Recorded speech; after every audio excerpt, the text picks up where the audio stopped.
forest spirits. By noon, the sky over the river had become a pale, almost colorless white that dulled everything beneath it. The ice under Edwin's boots looked less like something reliable and more like a frozen breath stretching over the water's dormant surface, a thin layer that might support him or suddenly give way without warning.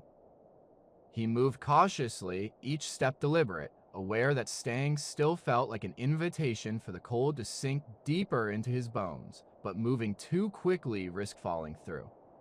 He shifted his weight carefully, listening for the faint musical vibrations that signaled the ice's discomfort, counting his breaths from one marker to the next. The wind blasted from the ridges in harsh, long strokes through the valley notch, striking him with an icy grip that felt more like an invisible hand pressing on his eyes, causing tears to freeze on his lashes. Every blink scraped cold against cold, so he raised his mitten to wipe the crust forming on his cheeks, feeling that anyone observing from the trees might think he was crying something he'd scarcely admit might do in such a place. The banks beside the river rose in uneven shoulders of rock, frozen dirt, and flattened grass, while beyond, the pines and spruces stood still, heavy with old dull snow. The woods looked silent and patient, as if they could wait weeks or even a lifetime without rushing. Inside the shadows and trunks lay his small hunting cabin, his refuge with a sleeping bag, stove, last of the firewood, and canned supplies forming a quiet island amid the cold emptiness. He envisioned the rough planks, the iron stove lid, and the grimy window facing the river, feeling a deep instinctive longing for warmth and the steady crackle of a fire. Yet, he forced himself to focus on checking the lines and catching fish if any were there while the ice still supported him, knowing that soon the river would refuse to hold his weight as the days lengthened, daylight shifted, and a final crack could come at any moment, ending the crossing season, whether he was ready or not. He paused, crouching as his leather boots creaked, then gently drove his ice chisel into the surface. He listened to the sharp ringing sound echoing through the ice, warped like an underwater shout. He chipped away a thin crust, clumsy in gloves, and pulled up a line encased in clear ice, revealing a dull fish flash against the gray day, a small satisfying reward. He reminded himself that this was his choice, sacrificing comfort, noise, and messy demands for a bare, clean loneliness.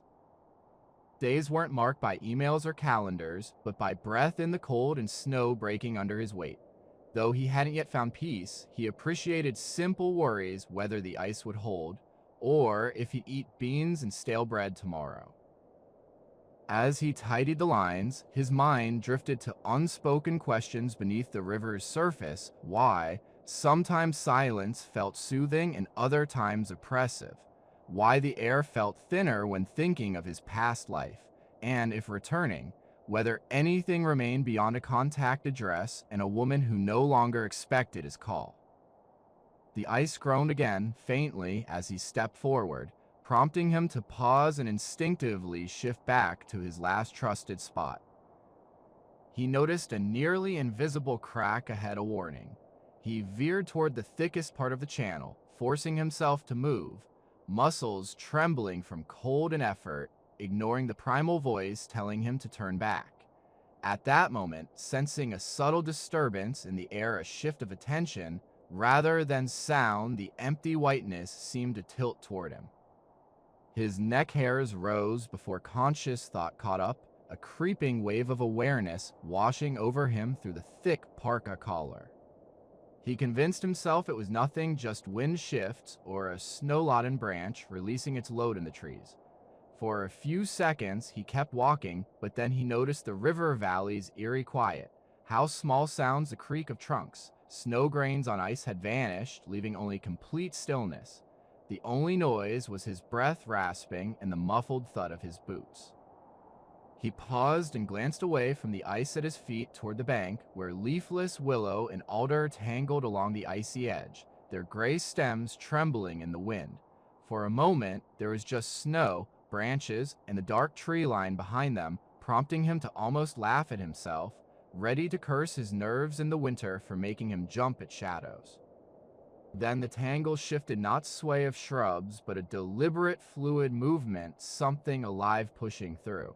The creature emerging from the brush onto the snow was so unmistakably itself that all other thoughts faded. It was lean but not gaunt, with a coat of ash, charcoal, and silvery strands along its sides. It moved with the measured, confident steadiness of a seasoned predator. Edwin's first impression was that it was larger than a typical wild wolf, heavier, more solid, filling the space with an almost tangible presence, yet nothing monstrous or exaggerated, only a clear, pure response to the landscape, perfectly adapted to it. The wolf's eyes met his almost immediately, and that, more than size proximity, evoked a deep primal fear, because there was no panic in its gaze, no startled flinch at seeing a man in winter gear on the ice. Instead, it held a calm, evaluating stare, a silent question that made Edwin feel less like a hunter or trespasser and more like a figure in some creature's dream, an outsider who had appeared where it shouldn't be, waiting to see if it would be allowed to stay. His fingers clenched tightly around the ice chisel handle until the wood pierced his palm through the glove, and he forced himself to stay still, aware that any sudden move could trigger a chase. Out on uncertain ice with cold water below, he knew he wasn't in a state to be pursued. For a tense few seconds, they simply observed each other, man and wolf, breath forming fleeting puffs in the frigid air. Edwin became acutely conscious of his aching shoulders from poor sleep, a dry throat, and his pounding heart that seemed impossibly loud amid the silence. The wolf then tilted its head slightly, not in submission, but as a sign of curiosity, and emitted a deep resonant growl, not a frantic bark, but a rumble vibrating through the ice. That sound finally shattered Edwin's composure, triggering a surge of panic that overrode reason. He turned toward the nearest bank, muscles trembling in a frantic rhythm, and pushed off onto the next patch of ice. Just then, he thought he heard a sharp crack beneath him, followed by the stretched, brittle sound of stressed ice, like a sheet tearing slowly. Instantly, images flooded his mind, rising black water, freezing shock, breath knocked from his lungs as he fell. The ice didn't break yet, but the cracking sound chased him as he sprinted, despite warning memories. The vast, empty valley now felt too small, the distance to safety endless, with the white expanse stretching like a cruel joke. A quick glance sideways revealed only snow and shadow. The wolf's position at the edge of the brush was unclear, whether it had retreated, advanced, or vanished completely. By the time his boots reached the snow-covered bank, his lungs burned and his legs felt hollow. Yet he pushed a few more steps onto the frozen ground before stopping. He pivoted unsteadily to face the river, one hand on a dead stump, seeking stability amid dizziness. He stared across the ice, waiting for a sign, the gray fur, flickering eyes, or any indication the animal had followed or lingered nearby. The river mirrored his gaze with its pale blank face, a vast sheet of white and dull blue, dotted with snowdrifts and wind-shaped ridges, only interrupted by his line markers and scattering boot prints leading from upstream. No wolf was at the bank, no shadow among the brush, no fresh tracks in the powder, just the distant wall of trees and the faint haze of vapor rising from some unseen, open seam in the ice. He listened, holding his breath despite the ache in his chest, straining for any sound beyond the wind's murmur breaking branches, paw pads, distant growls, but the valley was silent. All he could hear was the thud in his ears and the whistling air past his scarf. Standing on the boundary between river and land, between danger of the ice and the quieter threat of woods behind, he momentarily questioned whether he'd imagined the wolf an image shaped by cold, loneliness, and a long winter. He stood motionless, fearing any shift might shatter the fragile line between him and the river. His breath caught, eyes scanning the ice and far bank for a trace of what he'd seen. As seconds passed, sharp as a cold, an odd emptiness grew inside him, a hollowing, akin to waking from a nightmare, where the room remains unchanged, yet the unrealness lingers. He looked down, half expecting to see footprints crossing his path, anchoring the animal to the world, but only his own boot prints and broken ice edges marred the snow. The river's surface stayed untouched, a pale, indifferent skin. The silence of that emptiness prickled him more than the encounter itself. The rational part of him, the piece that remembered manuals and safety rules, hurried to fill the silence with explanations, suggesting he might have misjudged the angle or distance, that the animal, if it ever existed there, could have slipped back into the trees while he was running, its tracks blurred by the wind-dusted snow on the ice. He reassured himself wolves were shy and quick, unlikely to linger near a clumsy human on treacherous ground, clinging to these thoughts like a man holding onto dry ground during a flood. Still, while his mind tried to rationalize what happened, his body refused to cooperate, his arms trembling uncontrollably, unrelated to the cold, along with a nervous flutter in his stomach. Suddenly, he turned away from the river as if the blank ice had become an accusation he couldn't answer, stumbling toward the trees before forcing himself to walk steadily, wary of hidden roots and rocks under the snow that could cause injury. The woods closed in without ceremony, trunks and branches wrapping around him in a rough embrace. The dark pine needles muffled the wind but darkened the light, making the afternoon seem older than on the open river. As he traced his familiar footprints back to the cabin, he kept glancing over his shoulder, not expecting to see first slipping through the undergrowth, but checking that the river remained in place, hadn't crept closer to pull its pale surface into the trees. He told himself this was habit, instinct like tracking ridgelines and clearings, even when convinced he knew the trail, but there was something more, a tense, almost childish feeling. With each glance back, he again felt how truly alone he was out here, not in a romantic sense, as when escape first beckoned him, or wilderness seemed a cure, but plainly, harshly, if he misjudged his steps, the ice broke, or some unseen weakness surfaced. There would be no one to see, no one to argue with the river for him. The path rose gently from the valley floor, and as he moved, he noticed subtle differences under his boots' crust near the edge, breaking with a dry crunch, deeper snow swallowing his steps silently. These simple sensations helped calm his fraying mind, a reminder that the world still obeyed its rules. His weight left the same prints, gravity still pulled him downhill if he leaned too far, and the only thing that had shifted was his fragile perception of the line between stability and falling. He let his mind drift, knowing that shutting it down would mean walking into a familiar, more dangerous fear than any wilderness threat. Although he preferred not to revisit his past, recent events pulled him towards it, revealing parallels, cracked ice, a delayed brea, everything seeming solid until suddenly not. This brought to mind another winter spent in warm rooms, smelling of coffee and paper, where conversations with his wife cooled from warmth to silence, a shift neither of them recognized exactly when occurred. As the cabin emerged between trees, a snow-laden shape seemingly growing from the hill, rather than sitting atop it, he felt a brief irrational gratitude for it, as if it were a person waiting for him. That feeling eased the chest tightness enough for him to breathe steadily when he reached the door and grasped the cold latch. Inside, the cabin greeted him with its usual mix of stale smoke, old wood, and faint traces of his last meal on the stove. The air was slightly warmer than outside, due to the thin walls blocking the wind. He paused at the doorway, letting his eyes adjust to the dim, listening to the creaking boards, the rustling of a mouse or squirrel, and the distant sighing of trees through the roof. He slowly shed his outer layers, his fingers still trembling from the cold, noticing how the chill had seeped into his joints, making his shoulders feel older than his years, and his back tense from the effort of balancing on unstable ice. When he finally sat on the bunk with his boots on and elbows resting on his knees, he lowered his head and stared at the scuffed floorboards, the image of the wolf reappearing unbidden. Its ash-gray coat, deliberate stance, and steady gaze seemed more curious than threatening.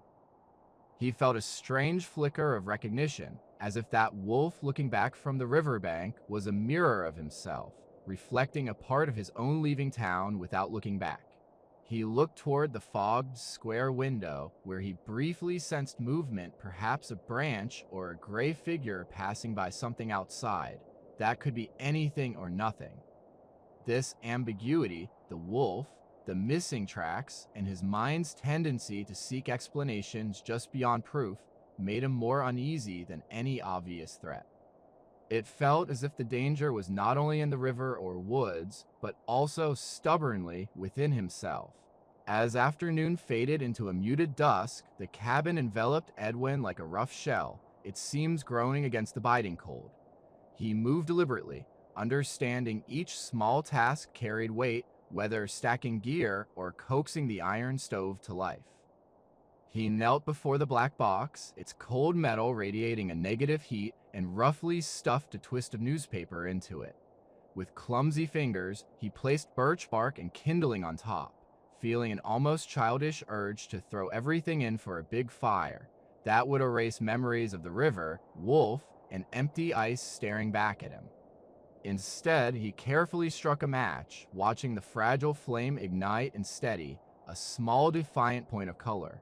As he cupped the flame and guided it to the paper, his breath held tight, shoulders tense, as if this act's outcome mattered as much as any choice made recently. The paper caught, flames flickering eagerly, but a sudden icy gust from the stovepipe snuffed out the fire, sending bitter smoke into his face. Blinking away tears that had nothing to do with cold, he coughed against the harsh sting, feeling as if the stove's failure was a personal insult and attack from the cabin or unseen outside forces. Anger surged, wanting to lash out, kick the stove, or throw damp kindling, but he restrained himself, knowing such actions would only drain what little energy remained. He widened the draft, adjusted the stovepipe with a gloved hand to check for cold air, then tried again, movements slower and resigned. This time, the flame caught on the bark, burning steadily along the pale strips, with smoke rising in a thinner line. He leaned in, gently blowing on the fragile fire, exhaling carefully in a measured, patient manner, offering the fire more oxygen and care in exchange for a night's warmth. The kindling cracked, signaling the worst was over as thin sticks snapped and bowed, the fire spreading into their grain. He added small splits of wood, watching them darken and surrender to the orange glow. The stove still smoked more than usual, creating a faint haze under the low beams, but the draft improved, drawing in air. He stepped back, wiping his streaming eyes on his thermal shirt, then sank onto the bunk with a long, uneven breath. The heat seeped into the room gradually, easing the air first near the stove and then around him, slowly returning sensation to his fingers, the pins of thaw, warning of how close he had come to staying out too long, chasing a line or thinking he'd warm up later, only to realize later was gone. He moved his left hand, grimacing as a sharp pain shot from his palm into his wrist, more focused than the general cold ache. Noticing his glove, he saw a dark patch near the thumb's base, where the fabric stiffened and discolored. When he peeled it off, the lining caught briefly on skin that felt strangely alien, revealing a shallow, jagged scrape, reddened, swollen at the edges. It looked like rough surface had scraped him more an angry welt than a deep wound. Under the cabin's dim light, it felt heavy, though its size was minor. He couldn't recall how or when he had cut himself, whether on some unseen metal on the river, on sharp ice after stumbling, or perhaps on the invisible edge of a moment he just experienced without understanding. He sat still, staring at the mark as if it might change into something recognizable if he waited. Practicality, that resilient survivor's voice that carried him through the early weeks here, reasserted itself with dry impatience. He grabbed a small antiseptic bottle, splashed the liquid onto a cloth, and pressed it on the scrape, grimacing at its sting-plain, honest pain that obeyed familiar rules, unlike the vague unease since the river. He wrapped his hand in gauze more to mark the spot than out of need, then settled back, cradling it in his palm. His gaze wandered the cramped cabin, over the few possessions shaping his world, a battered pack, diminishing logs by the door, a dented pot, a fading battery lamp, and a torn Sunset Lake photo pinned crookedly above the bunk. It struck him anew how a life could narrow to such an inventory roles like husband, tech partner, coffee shop regular, son, calling his mother, collapsing into this simple list of wood, water, food, warmth. A conflicting tide of relief and regret rose. The simplicity was a gift, yet he wondered if he had truly wanted emptiness all along. The divorce hadn't been a single event, but a gradual erosion, like a river wearing away banks until a section collapsed into the current. Watching the stove's glow, fragments resurfaced, Emma's voice sharpening when asking if he listened, him coming home later, claiming traffic or meetings, them moving through rooms like cautious animals avoiding each other. He recalled the paperwork, the clerk sliding forms silently, the pen feeling heavy as he signed away old promises, memories scraping nerves, making him restless. He abruptly stood, walking to the window, thinking moving might clear the images and leave them behind. Outside, evening deepened, the snow between the trees turning a bluish gray that dulls the shapes of branches and logs. He saw only his faint reflection superimposed on the fading landscape, a pale face, shadows under his eyes, flattened hair from his hat, shoulders hunched, and a tense set of his mouth that aged him more than he felt. He moved closer to the glass, unintentionally fogging it with his breath, watching a small cloud drift across and clear. As his reflection faded, his gaze fell on the ground beyond the stoop, the strip of snow along the cabin wall, and he noticed a fresh, sharp imprint not there earlier. The print, detailed despite the warped pain, showed toes, splay, and a deeper nail mark, unmistakably a wolf's track, unlike any other animals passing through here. Edwin froze, hand lightly on the window frame, warmth from the stove behind him, contrasting with the cold pressing against his chest, as he wondered whether the tightness around his ribs was fear or something darker he couldn't name. In the pale morning light, with the cabin still chilled and the stove's coals faintly glowing, Edwin stood by the door, hand on the latch, listening to the wind. He convinced himself that checking outside was mere caution, a sensible move in winter, not an act driven by a need to prove the world obeyed familiar rules. His sleep had been restless, fragmented by uneasy dreams where the cabin's walls shifted, or the window showed a gray water surface with something moving underneath. When he finally lit the lantern, his body felt heavy and hollow, as if some essential part of him had thinned overnight. The view outside the window lingered in his mind long after he moved away from the glass, a clear, sharp shape etched onto his eyelids each time he closed them. He repeatedly pondered its origin, trying different explanations like a mechanic testing tools, none quite fitting. He considered it might have been made earlier that day, only noticed at dusk due to the light, or that drifting snow had preserved it unusually long, or that he was more tense than he admitted after the river encounter. Yet each explanation felt superficial, a patch over a deeper fissure he couldn't see. As he donned his stiff jacket and pushed his fingers into gloves dried overnight by the stove, he felt the familiar blend of dread and thrill that came with leaving the cabin into the open. It reminded him of late winter evenings leaving his city office when a warm lobby opened onto cold glittering streets, except here, no streetlights, no people, no cars, only an older, silent world. He knocked snow from the door frame with his boot before swinging it wide, a habitual step to prevent freezing shut.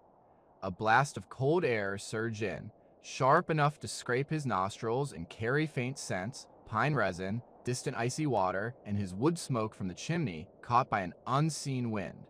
Beyond the porch, the world looked untouched drifts, smooth frost-covered twigs catching scant light and shimmering quietly. For a moment he hesitated, unwilling to mark the pristine surface, feeling any step would intrude. His gaze dropped to the snow in front of the cabin, where it had been disturbed. The print from last night remained pristine, edges sharp, paw and claw clearly outlined. Closer inspection revealed faint ridges where individual hairs brushed the snow, making the tracks seem like a real limb imprint rather than mere icon. He crouched, the stoop creaking beneath him, and held his gloved hand above the impression, matching its size.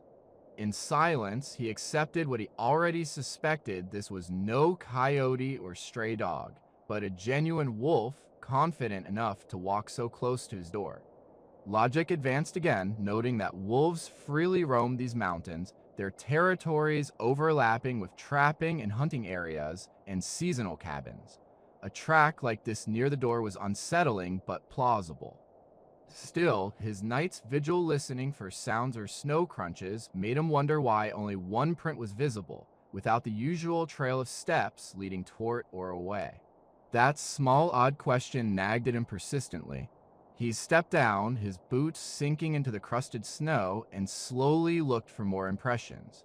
Soon he found them, not where expected, heading into the trees or toward the river, but along the cabin wall, just past the stacked firewood, spaced evenly and moving purposefully around the building's perimeter as if the animal was tracing its outline. Following the pattern around the corner, he examined each print like an unread word, and the trail felt strange. It lacked the curiosity or hesitation typical of animals passing by chance or spooked by scent. Instead, it formed a smooth arc at a steady pace, suggesting calm, deliberate observation while he slept just a few feet away. The thought made his skin crawl, not from cold, but from unease. He looked up from the snow to the tree line beyond the clearing, expecting to see a gray shape lurking, a sentinel waiting. But the woods remained silent, their shadows stitched by branches, the wind whispering through needles. He knew he could go back now, confirm that a wolf had circled the cabin in the last few hours, and moved on, retreat behind his walls, light the fire, heat water, and focus on small tasks until the unease passed. Yet a stronger instinct kept him from retreating, arguing that the unknown trail's end or absence would nod him more than any quick survey of the snow. He followed quietly, boots softly crunching as he traced the wolf's path behind the cabin and beyond, where the slope dipped and snow was deeper between bushes and spruce saplings. The prints sank almost fully but remained clear, like stamped paper. Moving cautiously, he looked around, ears alert for any sound that might break the illusion of solitude. The trail didn't head toward the river as expected, but looped back toward the front of the clearing, passing near his previous track's boot marks between the cabin, woodpile, latrine, and the narrow trail to the frozen channel. As they converged, he noticed another pattern overlaying the first in some places, running parallel in others, a shallower, more familiar shape that tightened his throat. Initially, he believed they were his old boot prints, filled with fresh snow, preserved by wind and shade. But upon closer inspection, he saw they didn't align with his prior routes, and their spacing suggested a different stride rhythm, shorter and tentative. In several stretches, the human and wolf prints ran side by side so closely he could have crossed both with his forearm. He followed one pair for yards, noting the wolf's deeper tracks in the dip and the boot marks leaning to one side, as if their maker favored a leg or leaned more on one hip. An uncanny sensation washed over him, as if the snow turned transparent, revealing not only the prints, but ghostly images of two bodies moving together through the night's darkness. He quickly assessed his body, legs stiff from yesterday's work and a long half-asleep walk, shoulders tense, but showing no fresh strain, and his boots, their treads filled with snow, scuffed but unchanged from when he last kicked them off. His unreliable memory offered no certainty, only a blurred collage of tossing on the thin mattress, gazing at the dark ceiling, the stove's embers faintly pulsing in the corner, fleeting dreams that dissolved when he reached for them. He was caught between two unsettling possibilities. Someone else had entered his clearing during the night, pacing alongside the wolf unnoticed, or the boot prints were his own, and he had risen, dressed, left the cabin, and wandered this looping path without conscious awareness. The latter felt far more disturbing because, unlike strangers who could be managed with caution and plans, the idea that his own mind could contain such blank gaps, made him feel as if the ground beneath him was not only snow and dirt, but something thinner and less trustworthy, hiding things in the dark. He slowly straightened, joints protesting, and traced the footprints further. They completed their arc and stopped almost exactly where he now stood, just a few yards from the cabin, and right before crossing his recent tracks from dawn, they ended side by side, as if placed carefully with a measuring tool. The snow was untouched beyond that point. He stared at the final pair, his breath forming slow, uneven clouds, the cold biting at any exposed skin. A subtle shift within him began, not a sudden panic, but a growing realization that the line he had always drawn between outside threats, weather, animals, and internal fears might not be so firm or clear. As this thought took shape, the forest around the clearing seemed to lean in slightly, the air itself listening, waiting for what he would choose to believe. Deciding to build a fire large enough for others to see did not come suddenly or with clarity. Instead, it crept into him slowly over a gray morning, like snow piling on a roof, each small doubt adding weight. His routines began to sag under the growing unease, and he found himself inside the cabin, hands idle, staring at the walls, as if they had inched closer since dawn.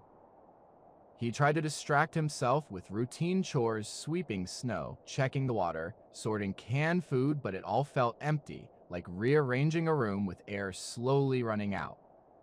Through the window, instead of trees or snow, he saw the last footprints pressed side by side in the clearing, ending abruptly as if a door had closed in the air. The thought that he might have, in some unconscious moment, left the cabin and walked with that wolf without remembering haunted him like a splinter, catching on every rationalization and deepening his isolation. It no longer felt voluntary, but like the wilderness itself had opinions on how long he should stay. His eyes drifted to the ridge beyond the river, where hunters sometimes appeared in other seasons, and he recalled a story from Missoula about how a smoke plume could summon help from miles away. The idea stirred hope and hesitation, like recalling a number he'd hesitate to call. Lighting a signal fire would mean admitting he might not fully control his mind, that his attempt to heal could be unraveling him instead. Part of him fiercely resisted that idea, clinging to the belief that solitude was medicine and wilderness a strict therapist. Yet another, weary beyond sleep's reach, knew even the strongest story could distort if held too long. He lingered at the door, jacket half on, listening to the stove hum and the wind whisper outside, weighing the choice as if he could sense it in his hands. Finally, with a small irritated breath, he finished putting on his jacket, zipped it up to his throat, and grabbed the axe from the frame, its handle smooth and familiar under his palm of focus. That grounded him immediately. Outside, the cold pressed against him like a wet metal sheet, infiltrating every gap in his clothing. Yet, the sharpness of the air was welcome, cutting through the mental fog inside, and he surveyed the clearing, assessing the space as one might size up a blank page, looking for the right spot to make a visible mark from afar without risking the cabin or trees. He selected a slightly downhill position from the cabin where the clearing widened and snow deepened, with the canopy above opening to a pale sky framed by dark pines.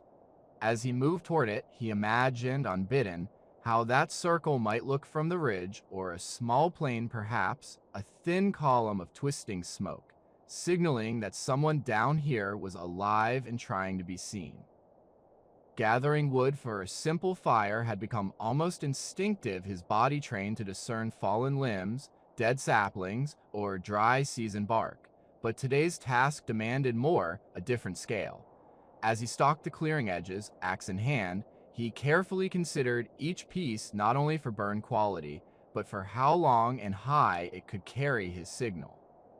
He worked until breath became ragged and sweat soaked his jacket, making the cold more bitter when he paused. By the time he had piled enough branches and logs at the chosen spot to satisfy what he imagined was a proper signal fire, his arms felt heavier than the axe and his thighs trembled, reminding him that his energy reserves were finite. Every calorie spent today would need to be repaid in future days. He built the fire with care, arranging thick logs around a core of finer branches and bark, leaving gaps for air, mindful of drafts, and how smoke would rise in a steady column, rather than dissipate along the ground. As he worked, he focused on the details, the angle of a branch, how a log balanced on its neighbor, yet stray thoughts intruded, questions about who might see the signal and what they would think of the man who made it. He pictured a hunter pausing on the ridge, binoculars raised, observing a faint gray streak in the sky, remarking to his companion that someone down there might be in trouble, perhaps the same person who rented the old cabin for winter. Townspeople had mentioned him in a half-curious, half-dismissive tone reserved for those choosing solitude when unnecessary, and this imagined conversation made him flush under his scarf, feeling stubbornly defensive about being pitied or judged. Simultaneously, another image surfaced, his mother in her small house 2 states away, phone beside her, hesitating briefly before answering his call, torn between relief and the urge to scold. Or Emma, perhaps in her current apartment, hearing from an acquaintance that he had needed rescue in Montana, her expression tightening as she wondered if this proved recklessness or that he had finally reached out for help. The first match struck almost instantly, but the tiny flame was quickly extinguished by the wind slipping through his cupped hands. He cursed softly, more at his clumsiness than the gust, turning slightly to shield his tinder nest. This time the flame caught long enough to ignite the bark curls and dry grass he'd stuffed amid them. Watching, he saw the blackening and ignition of the small, urgent fire, which began to consume the carefully placed twigs.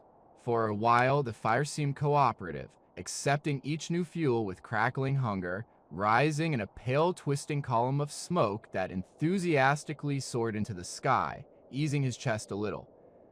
He started to imagine a helicopter nearby, its crew scanning the ground, one pointing at their monitor, indicating a signal worth checking. Yet as he added thicker branches, intending to sustain the fire, he noticed the smoke thinning, its volume decreasing. Moments later, the flames, confidently licking the larger logs, faltered and retreated to smaller kindling, as if losing courage. He realized with a sinking feeling that much of what he'd carried here was still too green damp and reluctant to catch, releasing more steam than combustible gas. He fiddled and rearranged, trying to revive the embers, his gloves black with soot, patience wearing thin. The more he fought the stubborn fuel, the more he felt the scarcity of his dry splits at the cabin, which he could burn to keep this fire alive, if needed at the risk of warmth on a cold night when he'd regret wasting them. A sharper question emerged: did he truly want the fire to succeed, to send a clear signal that might bring strangers or end his solitude early, or was a deeper part of him sabotaging the effort by using damp wood and flawed tinder, knowing it would choke and die? As the wind shifted from the river's direction, the thin smoke changed course, settling low across the clearing instead of rising, curling around him in a bitter band that made him cough and blink, reminding him that fire could harm as well as help, each beacon hiding a shadow of danger. Wiping his watery eyes, he stepped back and watched, letting the fire burn as it would, noting the larger logs refused to ignite, while small twigs turned to ash and dull coals, leaving a hollow shell that looked impressive but provided little heat, an echo of wasted energy, reminiscent of his failing marriage when everything seemed fine outside but felt cold inside. Standing in a frozen Montana valley, analyzing his psyche as a half-starved fire sputtered at his feet, he chuckled humorlessly and shook his head, trying to clear his thoughts. He knew that whatever insights he gained wouldn't change the fact that for now his signal was barely more than a faint mark. He sighed and turned toward the cabin, considering how much of his stacked wood he could afford to sacrifice. His gaze instinctively swept past the tree line and up the ridge that framed the valley, tracing its dark outline against the pale sky. Amidst the slope's gentle dip and rise, something broke the smooth horizon line, a small, precise interruption. His eyes registered faster than his mind. He froze, squinting against the glare, shading his eyes with one hand. Slowly, the shape emerged from the snow and rock, a gray and white four-legged figure with a raised head and still body. Its proportions were unmistakably lupin, and even at that distance, he felt a jolt in his chest, as if the animal's gaze physically weighed on him. The wolf was on the ridge, not crouched or pacing, but simply present, a silent vertical mark against the horizontal landscape. It watched him as his struggling fires smoke drifted upward unsuccessfully. For a moment, Edwin felt as if he himself was under evaluation, that the animal had come to see how he would respond when his efforts to reach beyond this valley failed. Time stretched between them, measured by the flickering fire and the sting of cold on his cheeks. Once again, he sensed that eerie doubling of sensation from the ice his body, cold and trembling, and the feeling that he was part of a larger pattern traced across snow and sky, where a man building a dying fire and a wolf on a distant ridge were connected, whether he acknowledged it or not.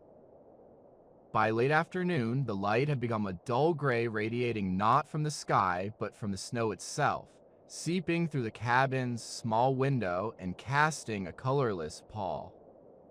Edwin, sitting on the bunk with elbows on knees, suddenly felt how thin the boundary between inside and outside had become, like the walls of rough logs had lost their substance, now merely suggested shelter rather than its true form. The stove's fire had dwindled to a dull bed of coals, with flickering flames barely visible. When he opened the door to check, a faint wave of warmth brushed his face, more nostalgic than promising, smelling of charred sap and old iron. He grimaced at the sparse fuel left in the wood box, a few narrow splits and stray chunks, too knotty to stack neatly, remnants saved for when pressing need would be clearer. Now he realized he couldn't quite define pressing anymore. Every new log would have to come from the outside pile, which was no longer the solid mound it had been months ago, but a hollow, uneven shape whose shrinking bulk weighed on him, like a draining battery he relied on more than he acknowledged. Standing there with the stove door open and heat seeping out, he hesitated whether to add fuel or just layer up again. Ultimately, he compromised, placed a single narrow split on the embers, enough to keep the illusion of warmth, but not true heat. As the dry wood caught with a reluctant crackle, he felt a vague resentment, aimless, directed at the stove, Winter, or his past self for not preparing more, for not planning further. It masked a quieter, unspoken feeling he refused to name. Moving away, he sensed the air cooling with each step, the cabin's small space balancing itself quickly, and he approached the window almost instinctively, drawn to the lighter gray rectangle. There, he saw not the trees or sky, but a faint reflection of his own face superimposed on the snowy clearing, features floating like a forgotten photograph. He knew the feeling of unexpectedly seeing his reflection, a small shock when the mind is elsewhere, but this was different, like meeting someone he wasn't told was there, awkward and unfamiliar. He paused a few feet back, studying the blurred image as if it belonged to a stranger he needed to assess before approaching. The man in the glass appeared thinner than before, sharper faced, with shadowed eyes suggesting not just fatigue, but a deeper weariness from long-held burdens. While that didn't surprise him, having endured a hard winter alone, it was the eyes that caught him off guard. The usual light brown irises looked darker, almost black against the pale surroundings, with a steady cold intensity that felt less guarded and more patient, reminiscent of a wolf's gaze framed in fur. For a moment, he thought the strange lighting, warped glass, and his nerves were warping his perception, and he almost stepped back, dismissing the moment as exhaustion. But curiosity, tinged with unease, held him rooted. He leaned closer until his breath fogged the glass, creating a small circle. The mist blurred and then revealed the reflection, and he briefly felt as though the image lagged behind his movements, his expression, shifting slightly before or after his own. A tiny misalignment, unnoticed by most, felt significant now. He frowned, and the man's reflection mirrored him, But for a fleeting moment, Edwin had the strange sense that he was copying the reflection, not the other way around. A sudden absurd thought caused a jolt inside him. He exhaled forcefully, fogging the glass again, and with it, an almost inaudible whisper escaped, perhaps a question, curse, or plea. He couldn't tell. Whatever it was, a metallic taste lingered on his tongue, like a thread between his face and reflection he dared not grasp. He recalled with unusual clarity amid the smoky cabin a moment years earlier before a different mirror above the sink in his old apartment with Emma studying a younger, smoother face and debating whether to say aloud what he already knew he would. Even then, in the warm, bright bathroom, he sensed something strange in his reflection, as if it was slightly ahead, already living after his unspoken decision. Now, gazing at the wilderness reflected in the glass, he wondered grimly whether there was always this gap between his self-awareness and how others saw him, and whether the wolf on the riverbank had slipped into that space an embodiment of his suppressed impulses and fears, pacing his life while he struggled to hold its crumbling core. The thought arrived unwelcome but fitting, and for a moment he nearly accepted it, seeing the wolf as an external piece of his own nature, fierce, solitary, distant from others. The idea briefly brought relief, as if naming it would make it manageable. Yet, a colder voice pointed out that whether the animal was a metaphor, hallucination, or real predator, the snow tracks under his boots were solid, the footprints heavy, and his bandaged hands still throbbed beneath the gauze.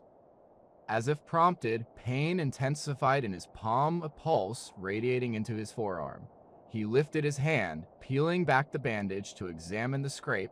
The redness had faded, but the bruise lines had darkened, spreading from the welt in a pattern reminiscent of claw marks. Flexing his fingers, he felt a faint grinding sensation like lingering pressure inside tendons. He looked back at the window, where a dark-eyed man stared at him over his shoulder. An urge to speak to the reflection, to accuse or demand honesty, rose within him, forcing the man in the glass to answer if he was the type to walk with a wild animal in snow, or if this was just a fractured mind fading in cold solitude. His lips moved, but a faint, irregular noise broke in the soft scrape of shifting weight on the packed snow below, where the previous night's wolf print had appeared. Instantly, his spine tensed, instinct overriding thought, senses sharp on the glass. He held his breath, counting his pulse, convincing himself it was just snow slipping or ice cracking. Yet the next sound was different, closer, rhythmic, like breath passing through a narrow space. Standing inches from his ghostly reflection, Edwin sensed another presence on the other side of the glass, breathing toward him, eyes aligned in the wavering mirror. The thaw arrived not with warmth, but in a shift of the cold becoming wetter and heavier, soaking him despite the temperature remaining below freezing.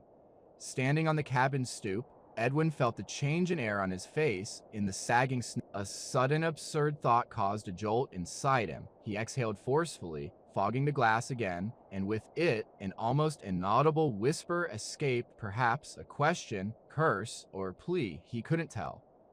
Whatever it was, a metallic taste lingered on his tongue, like a thread between his face and reflection he dared not grasp. He recalled with unusual clarity amid the smoky cabin a moment years earlier before a different mirror above the sink in his old apartment with Emma studying a younger, smoother face and debating whether to say aloud what he already knew he would. Even then, in the warm, bright bathroom, he sensed something strange in his reflection, as if it was slightly ahead, already living after his unspoken decision. Now, gazing at the wilderness reflected in the glass, he wondered grimly whether there was always this gap between his self-awareness and how others saw him, and whether the wolf on the riverbank had slipped into that space an embodiment of his suppressed impulses and fears, pacing his life while he struggled to hold its crumbling core. The thought arrived unwelcome but fitting, and for a moment he nearly accepted it, seeing the wolf as an external piece of his own nature, fierce, solitary, distant from others. The idea briefly brought relief, as if naming it would make it manageable. Yet, a colder voice pointed out that whether the animal was a metaphor, hallucination, or real predator, the snow tracks under his boots were solid, the footprints heavy, and his bandaged hands still throbbed beneath the gauze. As if prompted, pain intensified in his palm, a pulse radiating into his forearm. He lifted his hand, peeling back the bandage to examine the scrape. The redness had faded, but the bruise lines had darkened, spreading from the welt in a pattern reminiscent of claw marks. Flexing his fingers, he felt a faint grinding sensation like lingering pressure inside tendons. He looked back at the window, where a dark-eyed man stared at him over his shoulder. An urge to speak to the reflection, to accuse or demand honesty, rose within him, forcing the man in the glass to answer if he was the type to walk with a wild animal in snow, or if this was just a fractured mind fading in cold solitude. His lips moved, but a faint, irregular noise broke in the soft scrape of shifting weight on the packed snow below, where the previous night's wolf print had appeared. Instantly, his spine tensed, instinct overriding thought, senses sharp on the glass. He held his breath, counting his pulse, convincing himself it was just snow slipping or ice cracking. Yet the next sound was different, closer, rhythmic, like breath passing through a narrow space.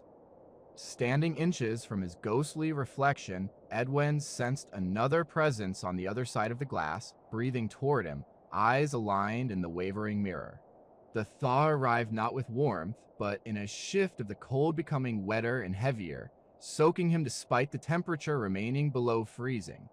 Standing on the cabin stoop, Edwin felt the change in air on his face, in the sagging snowpack, and how sound traveled farther and lingered longer among the trees. After the wolf's breath echoed his own in the glass, he decided to stay away from the river, waiting for the ice to either freeze solid or crack, revealing danger. Yet his small fish store shrank faster than expected, eaten in distracted moments or by passing days. Memories of empty grocery, shelves back in town, and how panic spread quicker than weather fronts haunted him with familiar unease. He had come here to simplify his life, to escape the endless hum of contingency plans and worst-case scenarios that filled his days.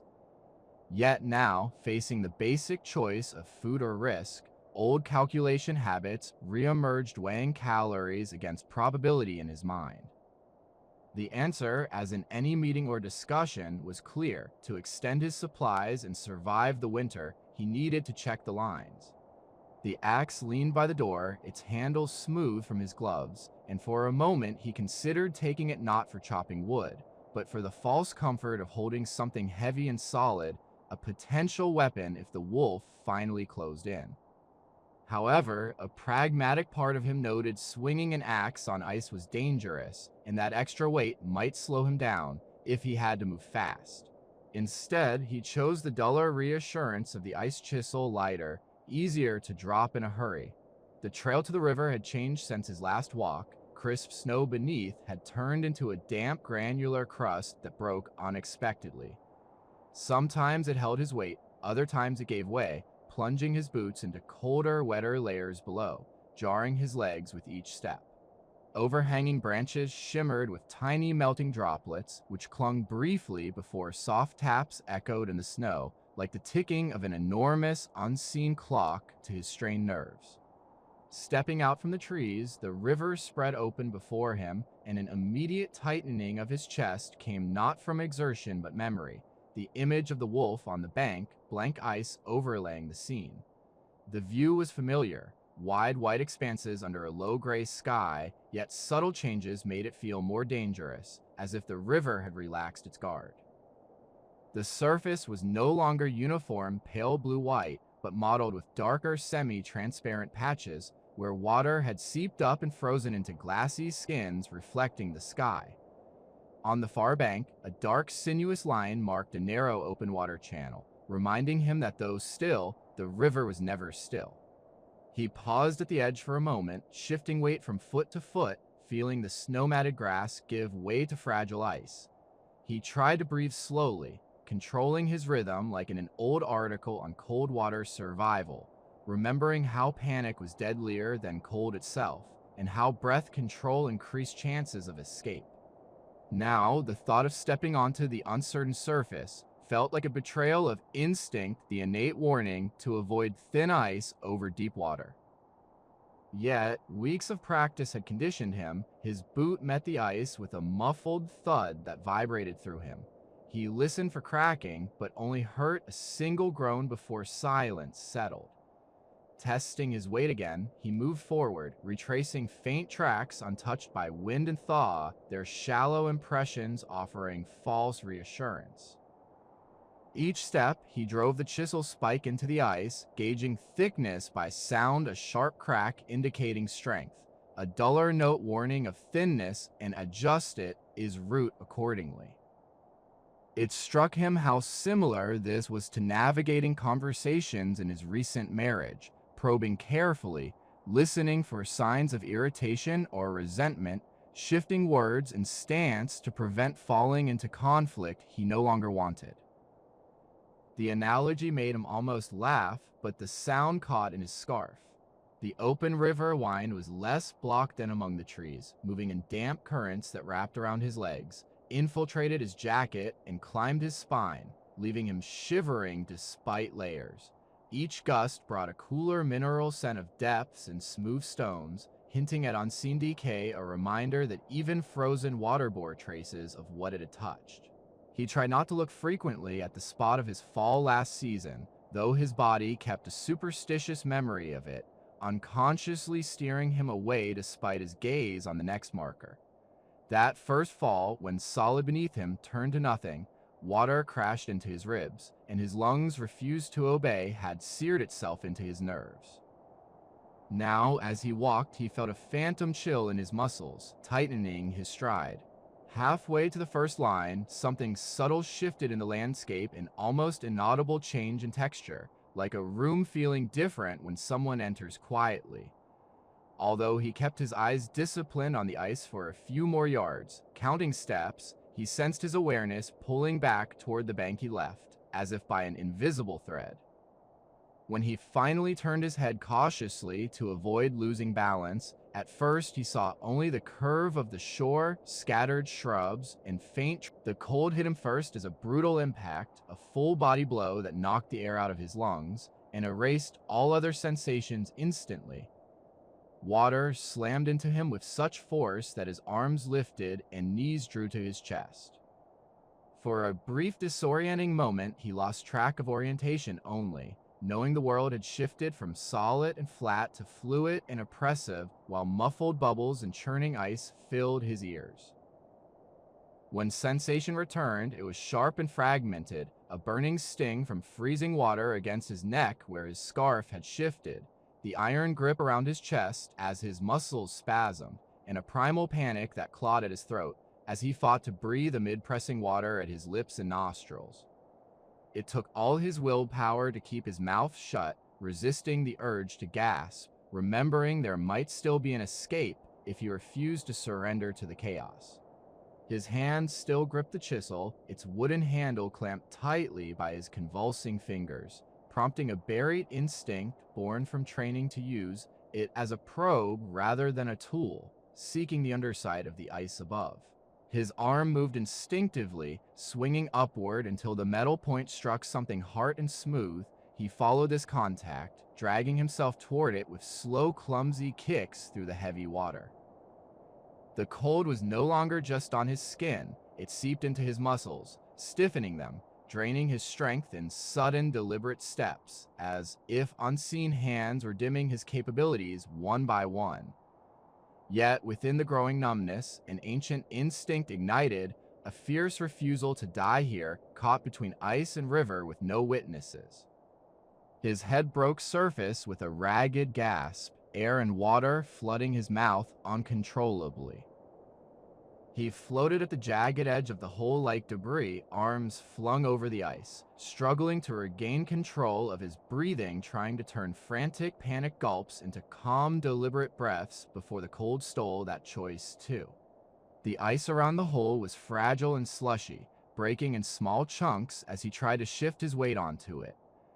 He understood mentally that he faced the classic struggle, pushing his torso out of the water onto a surface that couldn't support him, with repeated failures narrowing the window before cold overtook him. He flailed and clawed, feeling increasingly like trapped prey, as rational thought faded beneath rising terror.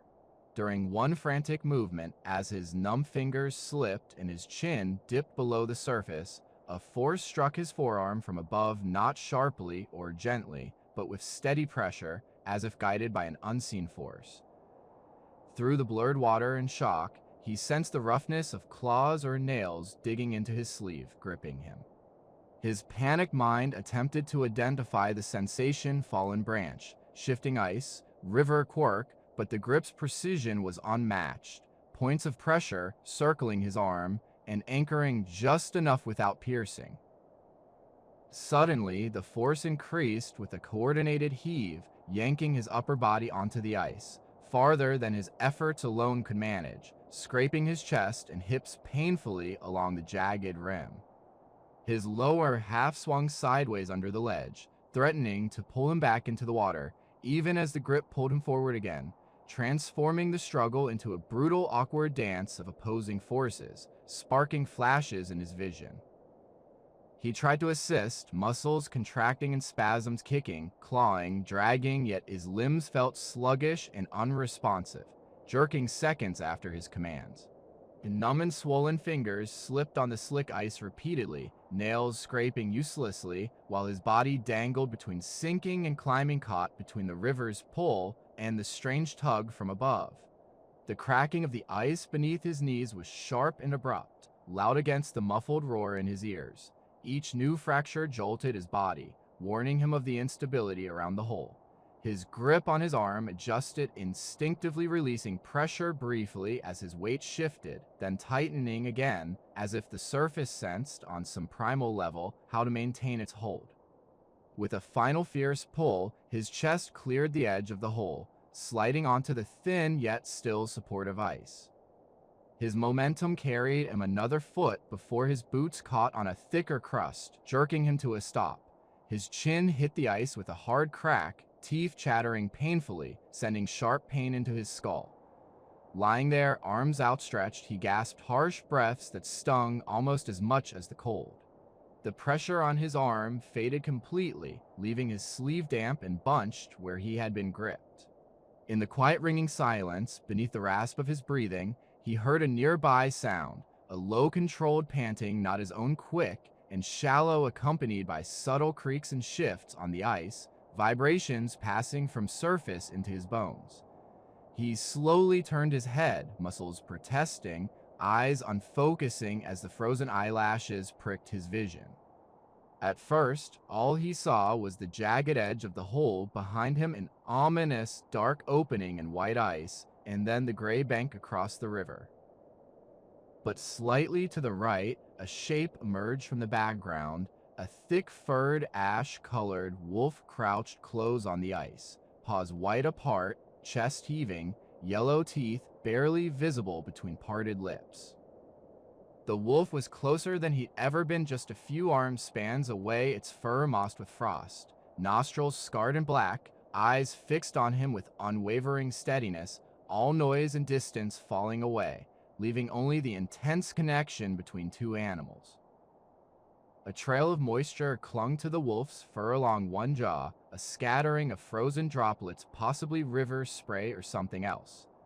He watched as the wolf shifted weight back slightly, testing the ice beneath its paws, then stood smoothly and efficiently, without strained muscles rolling under its winter coat, no signs of effort, panting, or pacing. Edwin momentarily wondered if he had imagined the physical contact, whether the claws in his sleeve were just hallucinations of a drowning mind. He tried to speak "hey, stop" or "thank you," but only managed a hoarse croak, releasing steam that dissipated before the wind tore it away. The wolf's ears flicked once, acknowledging the sound without reacting, as if recognizing another living creature's noise. The cold deepened gradually, spreading from his limbs to his core, dulling sensations. Lying soaked and shivering on the ice seemed nearly as perilous as water, yet he knew he needed to move, reach shore, fight the drowsiness pinning his eyelids. His limbs felt simultaneously too heavy and too light, as if belonging to someone else. The wolf moved first, stepping back toward the bank, claws crunching through the brittle crust. That small movement snapped Edwin's focus, reminding him there was still a path not down into despair, but up. Gathering his remaining strength, he let out a guttural noise, a curse or prayer, then dug his fingers into the ice, slipping but catching on rough patches of frozen snow. Each attempt to reach the bank was a decision, a stubborn act. In between, his body wanted to give up, to lie still and accept the frictionless ease, but the part of him that surfaced when submerged refused to surrender the choice, jolting him with anger amid exhaustion. Inch by inch, he dragged himself, elbows and knees scraping, his clothes stiffening as the river water froze into a crackling shell. He realized gradually that the wolf was walking parallel to him at a distance, matching his awkward crawl without closing or widening the gap. Its steady, faint footfalls acted as an external beat for his labored movements. He wasn't sure if its presence fueled his resolve out of instinct or simply kept his focus steady. Every time he looked down, that gray shape reappeared, pulling him another step forward. The boundary between ice and bank was uneven frozen river meeting packed dirt, and last summer's grass remains in, when his hand finally grasped a tuft of dead vegetation sticking through the snow, relief almost overwhelmed him, the stiff stalks pressing against his palm like a promise that nothing beneath him would give way. He clawed at the slope, boots slipping on the icy crust until one caught on a hidden rock. With a desperate push, he rolled off the ice, landing on his side on the snow and frozen grit lining the bank.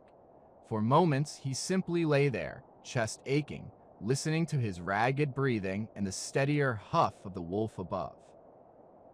The contrast between his frantic struggle and the animal's calm pulse somehow eased him, a reminder that his crisis was just one threat in this place's larger tapestry.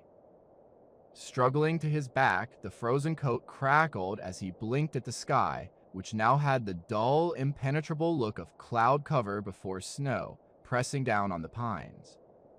He summoned his strength, lifting his head to check the river's edge, where the cracked oval of ice he'd escaped from showed fragile, feathery crystals along the margins, making the near-death feel less real-like.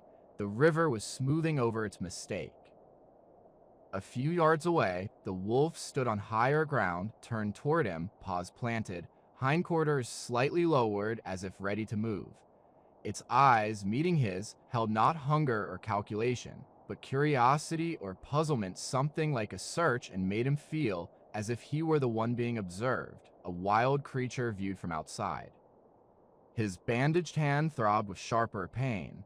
When he lifted it, he saw the torn gauze, frayed fibers darken, revealing 4 fresh furrows on his forearm diagonal, spaced for grasping rather than slashing, as if claws had closed around him in a circle. The sight filled him with complex feelings, fear, superstitious dread at physical contact with whatever was on the ice, but beneath those, he sensed a fragile, dangerous softness, gratitude, or kinship that he dared not indulge. He stared between the marks and the wolf, replaying the disjointed memory of pressure, the heave, the claws scraping soaked fabric. He realized any interpretation of what happened revealed more about himself. Labeling it an attack cast him as a victim of hostility. Calling it rescue implied motives he didn't understand. Calling it coincidence denied the evidence on his skin. Behind him, the river murmured, reminding him that staying on the exposed bank was a luxury he couldn't afford. He pushed himself into a crouch, then onto his feet, joints protesting, vision tunneling, heart laboring as chilled blood struggled through constricted vessels. To his surprise, he could still move forward. He aimed for the path to the cabin, tree silhouettes blurring and refocusing, each step a small victory over his weighty limbs. As he progressed, he sensed he was not alone. The soft crunch of paws on snow kept pace at a distance, neither rushing nor lagging. He did not turn back pride or fear of breaking the fragile truce, but he felt, through the hairs at his neck and faint vibrations on the frozen ground, that the wolf was there, trailing him like a shadow free from his heels. The return to the cabin was a series of small fragmented efforts, each few steps interrupted by moments when Edwin had to command his frozen muscles to move. The cold had so firmly wrapped around him that pausing threatened to freeze him solid. As the sagging roofline appeared through the trees, his vision narrowed into a tunnel ending at a weathered wooden door like a promise. When he reached the stoop, his legs nearly refused the last step, trembling as if it were a summit. He grasped the doorframe with his bandaged, recently cut hand. The sting jolted up his arm, piercing through his foggy mind. He clung to that pain as proof his body still responded, still sent signals to his brain. With a clumsy twist, he pushed the latch, stumbling inside, bringing in a gust of river-heavy air that made the cabin's warmth seem like a different climate. The door shut with a dull thud, echoing in his ribs. He leaned against it with closed eyes, listening to his breathing, the stove's faint crackle from the last burning wood, and a tiny creature skittering in the wall. These familiar sounds felt distant, as if he was eavesdropping on someone else's life.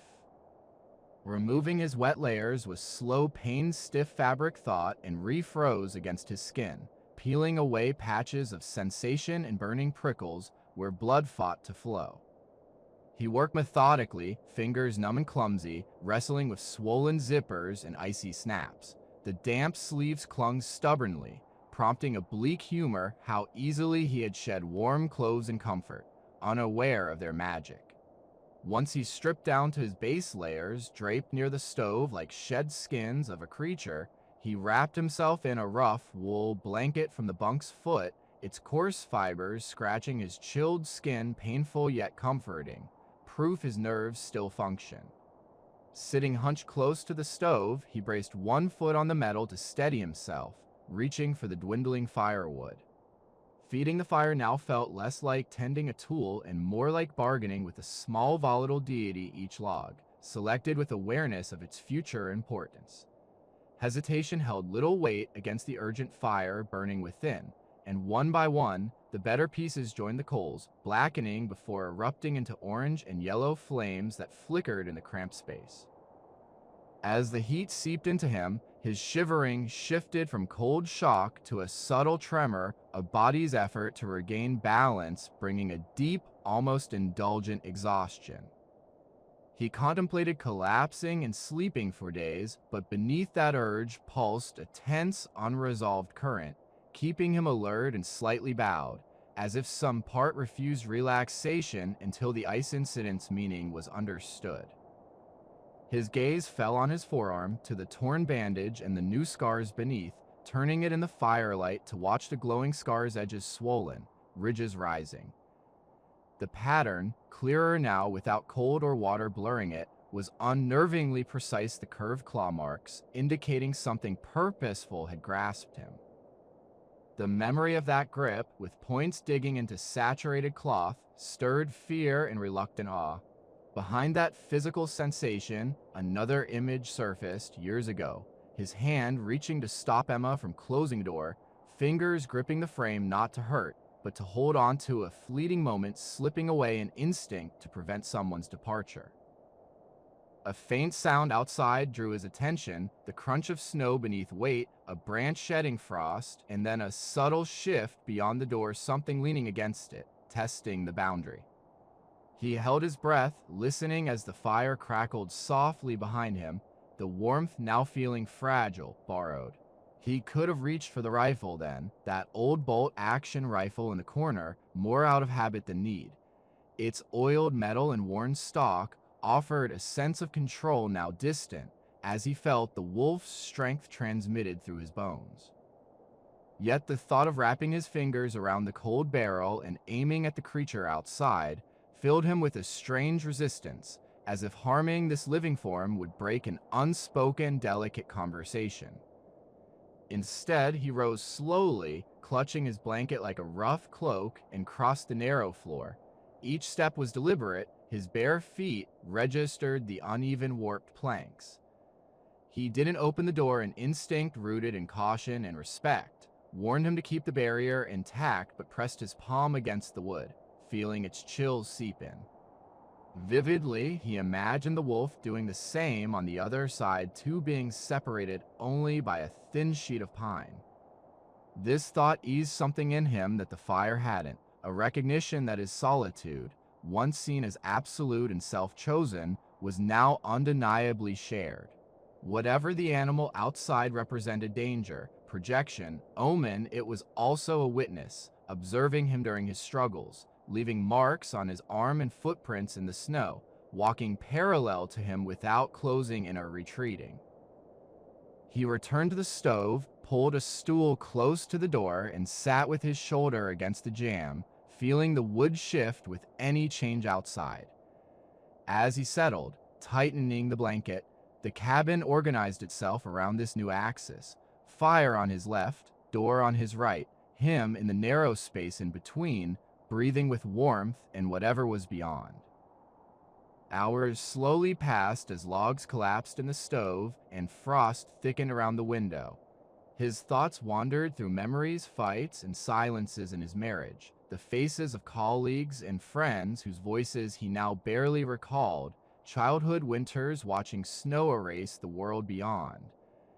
In these scenes, he recognized a pattern, a tendency to withdraw when intimacy grew complicated, to choose distance over confrontation. That realization brought a dull ache in his chest, deeper than physical.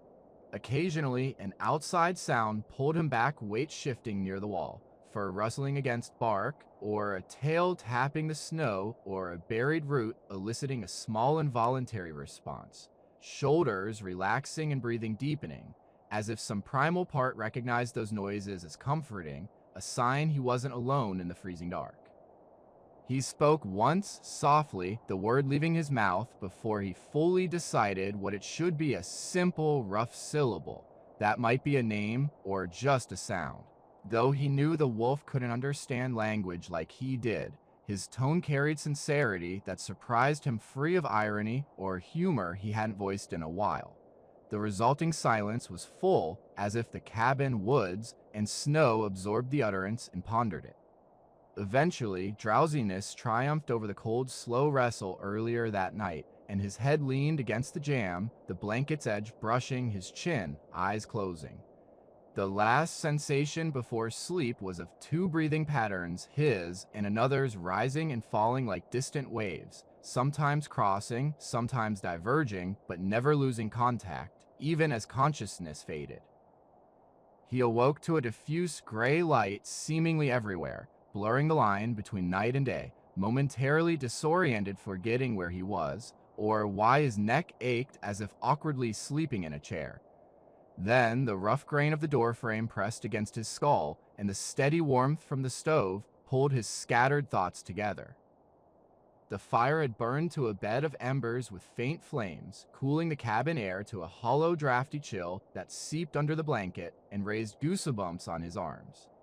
Shifting on the stool, joints cracking, a soft hiss from the stove's ash reminded him of how much wood he had used during restless sleep, each log now just gray residue.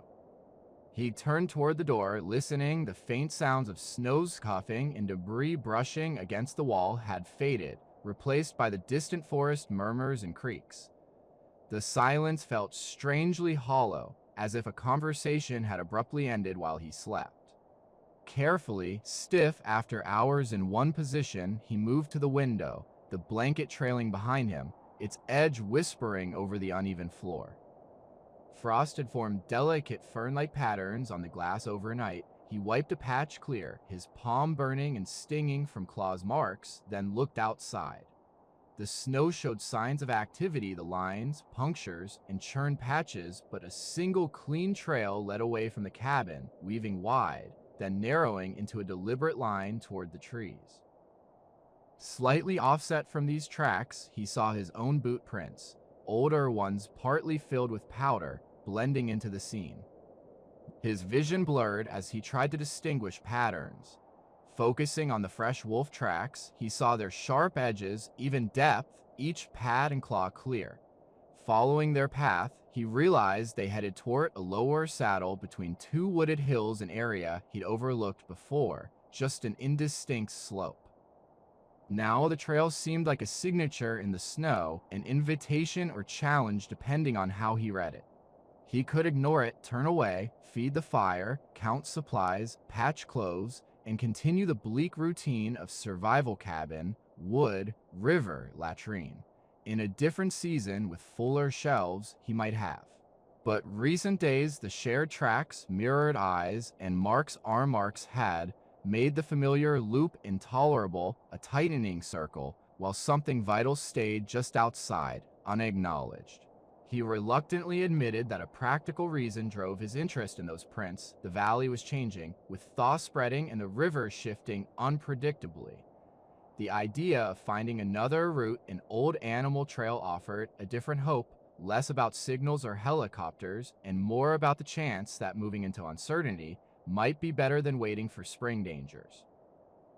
He dressed thoughtfully, layering dry clothes under his shell, testing seams and buttons, as if to reinforce not just fabric, but his resolve. He replaced his arm bandage with a fresh strip from his dwindling supplies, wrapping the gauze more tightly over the marks not to hide them, but to guard against chafing, grounding him amid restless thoughts. Before leaving, he paused, hand on the door, and looked around the cramped cabin, the warm stove, rumpled bedding, canned goods arranged out of habit, and a faded Sunset Lake photo that still tugged at his chest, his few possessions, reflecting weeks of his life, filling him with complex emotion and a hint of claustrophobia, as if he were gazing at a room in a house he had outgrown.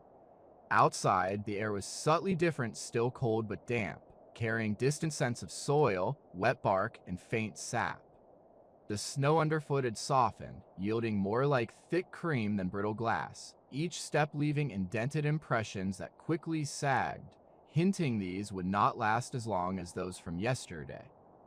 He approached the fresh wolf tracks and hesitated before placing his boot beside them, reluctant to erase their shape, but using them to guide his path. The print was larger and more powerful than his foot, embodying strength and efficiency. Moving from one to another, he felt less like a hunter following prey, and more like a pilgrim walking in the wake of a better informed guide, something that knew the terrain beyond his understanding. The path led him past familiar routes, across the clearing's edge where snow was deeper and less traveled, then into the forest through a narrow gap between spruce trunks, where low branches reached across like fingers. As he ducked beneath them, needles brushed his hat and shoulders, whispering cold, fragrant secrets. He had a fleeting sense of crossing a threshold, moving from one space with unspoken rules into another. The forest beyond felt different from around the cabin, though the same tree species and snow remained. The slope eased downward, then rose again, creating a shallow trough that held warmer stillness, with patches of ground near tree bases, revealing dark earth and old needles, exhaling a faint, rich scent as the breeze passed. Birdsong, nearly absent in winter, threaded tentatively through the branches, not the full chorus of spring, but isolated phrases as daring birds tested the air while others still slept. The sudden brightness of sound reminded him that time had passed since he was gathering firewood and tracking footprints, that the world spun on despite his days blending into a frozen endless present. Yet his body did not feel as light. Each step along the faint trail was harder now, thighs protesting climbs and descents over subtle hillside folds, lungs working harder to draw in cool air that stung despite its softness. His wrapped hand pulsed in time with his heartbeat, a persistent throb reminding him of the lines etched there. His thoughts drifted naturally, not out of boredom, but aligned with the trail's winding course, revisiting defining choices, smaller shifts behind the bigger decisions, a forgotten promise here. Resentment kept inside instead of spoken there, days when he returned late without explanation. Gradually, the conversation about leaving felt less shocking and more the inevitable move in a game whose outcome had long been decided long before. The trail curved gently to the right, following the valley's contour, and he felt his chest tighten as the faint murmur of the river grew louder beneath the sounds of his steps. It wasn't the roaring noise of full thaw, but a steady low susurration, hinting at open stretches ahead, channels where water flowed freely beneath a thinning ice sheet. Realizing this route led back toward the same dangerous river he nearly drowned in earlier sparked a flicker of anger at the wolf, the land, and himself for following it so willingly. Yet, as that anger flared, he also acknowledged the route's logic. Rivers carve danger, but also reveal pathways, providing both obstacles and routes. If a way out existed without retracing miles back to the road, it would likely follow the old water-shadowed trails animals like the wolf had used long before cabins or signal fires. Ahead, the trees thinned, their trunks opening to more light, and as he stepped into the brightness, his eyes squinted despite the dull pewter sky. Before him stretched a gentle slope to a broad snow-covered area, the same riverbank where he almost went under earlier that season, its banks forming a shallow bowl, the scene silent and almost ceremonial. Recognizing familiar landmarks, the crooked birch over the near bank, the rocks breaking the snow on the far side, the subtle depression in the ice where the current churned beneath, he briefly wondered if he'd been walking in circles all along. Did all paths, regardless of how promising, spiral back to the same perilous spot, as if the valley was a maze designed to confront him with his past mistakes? Then he spotted the first stain on the snow, a small irregular blot that from this distance could have been a shadow or exposed earth, yet his instincts immediately sensed something more vivid. His body responded before his mind caught up, lengthening his stride despite fatigue, boots crunching faster across the crust as he moved toward the mark driven by the grim pull of confirmation. As he approached, the irregular red patch became painfully clear, standing out sharply against the whites and grays of the snow, a wet stain that sank into the crust and spread along faint ice channels, as if snow tried to absorb it and failed, leaving it pooled on the surface like an accusation. Edwin's steps halted momentarily, his body reacting before his thoughts could process, a hollow, tight feeling growing in his chest, making the air seem thinner, his breath unusually loud. The blood was not in a neat pool, but a jagged trail of splashes and smears that led from the trees to the river, each mark accompanied by disturbances suggesting a struggle where something heavy had faltered and pushed forward, leaving deeper dents and rough-edged troughs, revealing older layers underneath. He was drawn to these signs as if on a cord, his steps instinctively falling between them, his focus narrowing to tangible evidence of pain and movement, rather than broader implications hovering nearby. Occasionally, he saw the unmistakable paw prints of a wolf stamped over or beside the stains, the pads darkened with liquid and, disturbingly, the faint traces of dragging limbs places where the neat oval of the foot was smeared sideways, suggesting uneven weight. Each mark pulled at him with dread and reluctant empathy, the details of the animal's struggle etched in a language he couldn't ignore. A few yards closer to the bank, he noticed something half buried in a shallow drift, a tuft of coarse, gray-white hair caught on a broken branch jutted from the snow at an angle, fibers matted as if torn free by force rather than shed. He crouched with stiffness from sore legs and plucked it free, turning it over in the light. The texture, the thickness of the undercoat and longer guard hairs catching faint glints sent a chilling recognition through him, more intimate than expected. He didn't pocket it or discard it. Instead, he released it, letting the small clump tumble onto the stained snow like a fragment of a story, revealing what he needed to know. As he rose, he realized his hesitation had disappeared. There was no real choice but to move forward, only how quickly his body could obey the instinct now embedded in his bones. The river's sound grew clearer with each step downhill, a steady gnawing where water pressed beneath the ice, interrupted by sharp cracks and pops as the surface shifted.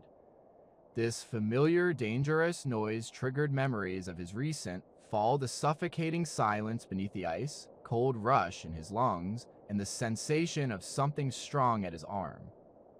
He had to focus on the present, resisting those thoughts and staying alert. When he saw the river fully, he noticed it was both familiar and eerily different. The same wide frozen curve, the leaning birch, the rocks on the far bank, but now marked by new scars, the jagged, refrozen hole where he fell, ringed by darker, thinner ice, and a long curved smear on the near bank from something dragged across the snow. Near the end lay the wolf. From afar, it looked like a discarded pelt body half curled, fur fluffed and cold, limbs splayed, but as Edwin neared, his heartbeat quickened. He saw the rise and fall of its ribs, shallow and uneven beneath thick fur, each breath visible in effort, muscles trembling briefly, an undeniable sign of life. Blood soaked the fur along its flank and shoulder, matted into damp patches that clung like wool, shining dull and sticky in the low light. The edges crusted with cold, and though the wound wasn't immediately visible, the burst of blood had spilled widely on the snow, indicating a violent close encounter, flesh, teeth, or bullets, leaving no room for doubt. He paused briefly, caught between caution and a confusing impulse to act, feeling stretched thin. He had always seen himself as an outsider observer, sometimes hunter, rarely participant, yet this was naive. The wolf lifted its head as his shadow crossed the snow, ears flicking slowly toward him, eyes meeting over the narrowing gap. Their gaze was clear and steady, the pupils calm, the yellow-amber irises vivid like in the cabin glass, now real and framed by pain and breath. As the wolf's eyes held his, a sharp physical pain clenched his chest, radiating from beneath his sternum along his ribs. For a moment, he experienced a dual awareness, one of his own fatigue, soreness, and stiffness, and another echo of the wolf's discomfort, mapping along his left side where blood darkened its fur. He told himself it was mere empathy, the brain mirroring suffering, but the feeling was intense, more invasive than watching news or movies, like a cold draft penetrating every gap in his clothing. He swallowed hard, trying not to flinch, wary of upsetting the wolf's fragile calm. Without fully deciding, he kneeled, driven by his unsteady balance and instinct. The snow's cold seeped through his clothes, grounding him. From this closer view, he saw the wolf's face more clearly. Gray hairs peppered its dark mask, a small scar near one eye, ice crystals around its nostrils from each breath. Irrationally, he felt as if he looked into a weathered, wild mirror of himself, another version, shaped by different choices and consequences. His words choked in his throat, held back not just by the absurdity of speaking to an unresponsive animal, but by the sudden realization that anything he said was as much for himself as for the creature. Confessions, accusations, and apologies layered so thickly he couldn't untangle them. Instead, he exhaled slowly, his breath blending with the wolf's in a brief fragile cloud that dissolved, shaking him more than expected. In that silence, he saw the stark choice to stand, turn away, and leave the wolf to the wilderness, trusting nature to resolve this scene without interference, or to stay, close the gap, and act however imperfect for a creature he had recently seen as a threat, a shadow testing his nerves. The first option promised consistency, adherence to the unwritten rules of this harsh environment, where each being bears its own weight and sentimentality is a dangerous luxury. The second carried risk of injury, complications, grief, but also broke the barrier he had built against attachment toward calling Emma, replying to his mother, joining friends' walls that kept him from vulnerability. He saw this decision more urgent than leaving for the wilderness, more immediate than divorce or quitting, because it meant walking towards something, risking his limited strength and risking failure without a script. A shift in wind carried a faint metallic smell of blood, and the wolf's eyelids fluttered, closing briefly over its amber eyes before slowly lifting again, a small act of persistence that refused to surrender to pain. That tiny gesture, an unwillingness to let the world slip away entirely, tipped something inside him, nudging his resolve in a direction he sensed had been there all along. He shed his jacket with jerky movements, fumbling with the zipper. The sudden exposure to the cold made him hiss as the air bit his bare torso. The jacket, now heavy with sweat and melted frost, felt pointless against the wolf's injuries. Holding it, he briefly thought how ineffective a single piece of clothing was against torn flesh and seeping warmth. He moved on his knees, cautiously closing the distance, watching the wolf's face for signs of panic or aggression. The animal flared its nostrils and twitched its ears, but didn't show teeth or try to move, either from incapacity or choice beyond his understanding. Trembling, he gently draped the jacket over the blood-stained side, tucking it into the snow. His fingertips brushed the dense fur, feeling its coarse, soft texture and the warmth amid blood. This contact was a stark reminder that this was a living creature, its fate now linked to his undeniable visceral connection. The wolf tensed briefly under his touch, then relaxed, twitching slightly, as if in pain or acknowledgement of their shared reality. As he drew back, shivering from cold and fading adrenaline, the ice beneath them cracked loudly, a slow, ominous sound stretching across the river toward the far bank. The vibration seemed to resonate inside him, as if his ribs echoed the noise, a reflection of everything that had happened. He lingered by the wolf, sensing that leaving would be a betrayal not just of an injured animal, but of the strange intersection of paths and moments that had brought them here. When the cracking subsided into a low hum and his trembling eased, he shifted his weight in the snow and settled nearer to the animal, the jacket darkening as it absorbed remaining warmth and moisture. The cold slowly returned, no longer a sudden shock, but an insidious creep starting in his extremities and moving inward, dulling his awareness of contact with the ground. It felt as if he was subtly sinking into the snow without moving, yet he was less inclined to resist this encroachment, as if some part of him accepted suffering as the price of vigil. He drew his knees to his chest, arms folding over them, hunching his shoulders in a posture that unintentionally mirrored the curled wolf beneath his jacket. From this closer perspective, he more clearly heard the animal's breathing uneven, hollow, occasionally whining from internal pain, the rustling of fur as its flank moved. These sounds etched themselves into his mind with unusual clarity, as if he wanted to remember them. Time seemed to distort, slipping between intervals of light and sound gray sky darkening as the hidden sun disappeared, the river's pitch shifting with the cold distant cracks of ice and the ghostly swoop of an owl through evening's gloom, punctuating the stillness.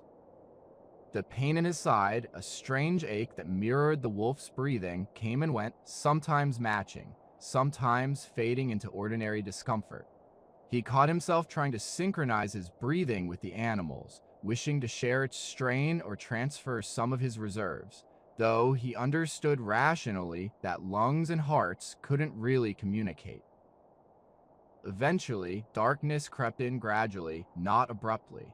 Shadows thickened, erasing the distant bank, the leaning birch, and the jagged ice rim, leaving only a faint whitened circle of reflected sky. Beyond it, vast unseen space pressed around them. His senses sharpened, detecting minute variations, more frequent ice cracks as night deepened, subtle warmth still emanating from the wolf through layers of fur and cloth, especially when he leaned closer. He briefly considered the cabin, its stove, blanket, and narrow bunk, and the simple luxury of lying on something that didn't drain his warmth. He knew he could stand up and go if he wanted. Nothing but his own will kept him here. Yet, whenever he imagined rising and walking back through the dark trees, a part of him resisted, more stubborn than any conscious principle. Exhaustion sometimes pulled his head down, his eyes closing as if weighted, and he drifted into a restless half-sleep where dreams, cold, and hardness blended, leaving him unsure if the cracking was ice or his internal fracture, or if the distant sound was a howl or a fleeting thought. Each time he jerked his gaze to the shadow under his jacket, checking for steady movement, confirmation of presence. In one such moment, he faintly perceived a different sound, so subtle it seemed imagined a long-distant note above the river's murmur. It wasn't close like a nearby animal, but carried from afar, softened by distance, almost a trick of the wind. Its mournful yet matter-of-fact tones stirred something primal in him, echoing the feeling he had when first seeing the wolf on the ridge. He couldn't tell whether it had sounded once or repeatedly, answered or left hanging. His mind was fraying under cold, fatigue, and heightened alertness. Still, the echo lingered behind his eyes, making him feel as though a call had been made and a response asked of him, whether or not he understood it. As darkness deepened and starlight filtered through clouds, his body overpowered his resolve, dragging him into a heavy, near dreamless sleep, no longer the cautious doze of earlier, but a profound state erasing chunks of time without much trace. He slumped sideways on his seat, one hand near the wolf's covered side, his breath fogging the narrow space between his face and jacket. When he awoke, the world was bathed in faint, uncertain light, the sky above him the hue of aged bone.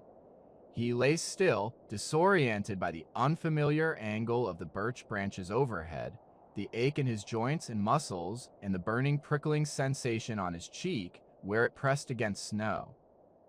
Suddenly, the cold seized him sharply, bringing with it a rush of memories, jacket, blood, wolf's eyes, and he jerked upright, causing his vision to swim as he grasped the crusted surface beside him for support. The shape beneath the jacket felt wrong. Where fabric had once risen with each labored breath, it now lay flat and undisturbed, the outline of the body beneath less defined, as if its structural support had vanished, leaving only loose cloth over a form no longer resisting.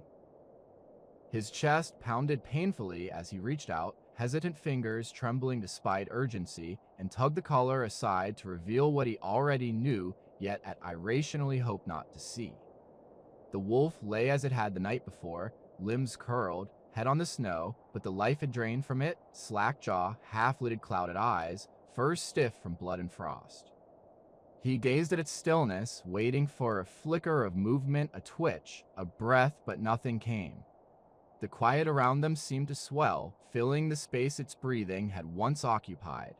A strange calm washed over him, not numbness, but a clear awareness tinged with sorrow, as if the world had sharpened in focus with one part halted, exposing unseen connections. He suddenly felt the weight of his body on the snow, the sound of his lungs, the faint throbbing in his injured arm, and the river's voice behind all silent, persistent. The contrast between that ongoing flow and the finality at his feet was a lesson words couldn't contain but couldn't ignore. He did not touch the wolf again. Instead, he rose slowly, bones protesting, and stepped back once, then again, giving it space and death he had struggled to grant in life. His gaze shifted from the still form to the scattered signs, fading blood, trampled snow, a tuft of fur caught on a branch, and then to the trail leading away.